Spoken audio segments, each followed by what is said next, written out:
I'm Chef Justin, and today I'm going to show you how to make these nutritious and delicious broccoli sprouts. Okay, super easy. They take just a little bit of time, and yeah, you can get these sulforaphane powerhouses. So good for you. Okay, so first we're going to start with our equipment. We need a mason jar. You can use 32 ounce. This is a 64 ounce. Make sure this is clean. All right, you don't want bacteria growing. Some sort of lid. I like these with the mesh. These work really great. I like the kickstand. We'll be using that later, but I just want to show you everything you need. I do a hydrogen peroxide clean. It helps activate the seed, break the shell off, and it also cleans our seeds to kill any bacteria. And then you need about a cup of water for your first start. So you're gonna start with your seeds. I use the Waltham 29 broccoli sprout seeds. You can get these on Amazon for like 18 bucks.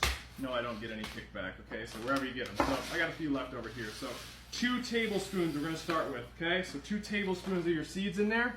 Then I start with a cup of just lukewarm water.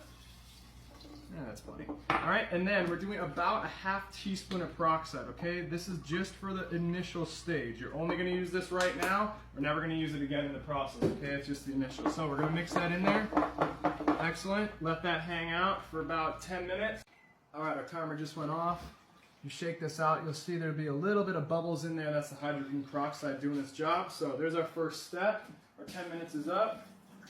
We're gonna drain out all that liquid. So now I give it one rinse. Just a quick rinse. We don't want any more peroxide in there, so rinse that out, get that initial out of there. And now we're going to do another little bit of water in here. So just enough that the seeds are suspended, okay? You want just enough. So now these, you're going to hang out overnight, about 12 hours. So it's day 2. Our sprouts have sat and soaked overnight. Now we're just going to drain them. And then once they're drained, I like to put them upside down, leaving all those there. I don't put them on the kickstand yet. I just leave them like this. It keeps the sprouts a little more wet. All right, day 3. As you can see, our sprouts are finally starting to open up a little bit. So this is the day where we spread them out inside the jar once we rinse them. So again, still rinsing them twice a day. I like to do it morning and night. Just a nice rinse on there. We just need to get them some moisture. So on this day is when I will start to use the stands. And I like to do this. I like to spread the sprouts out, get them a little more air.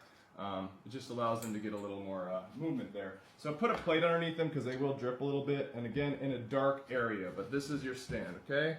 You want it about a 45. You're going to see it's going to start to drip there. Try not to get too much of the seeds down in the grate. So here's where my sprouts live until it's time for them to get some sun. Day 4, and as you can see, our sprouts are really starting to grow their tail. They're at about a ½ inch. So we're going to do our morning rinse. And then tomorrow, they're going to get some sun. Hey guys, it is day 5 and things are really starting to happen. Our sprouts are about an inch long now on the white tails.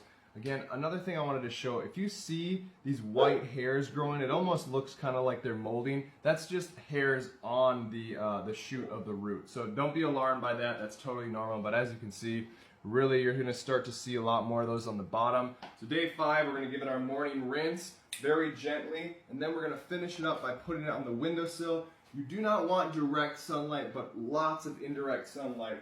All right, it's day 6. We are here. This is our last day. So as you can see, our sprouts are fully bloomed.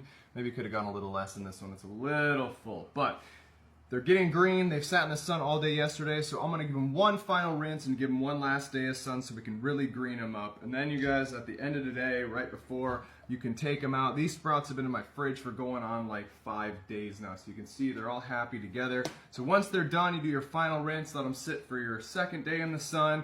You can pull them out of your jar, put them in something with a dry paper towel, and then when you shake, you can shake kind of the seeds out of these too, you guys. They're pretty tough, but you can see you don't really need to eat those brown seeds in there. They have no nutritional value, but this is it. This is your nice, beautiful, sulforaphane-rich living sprout.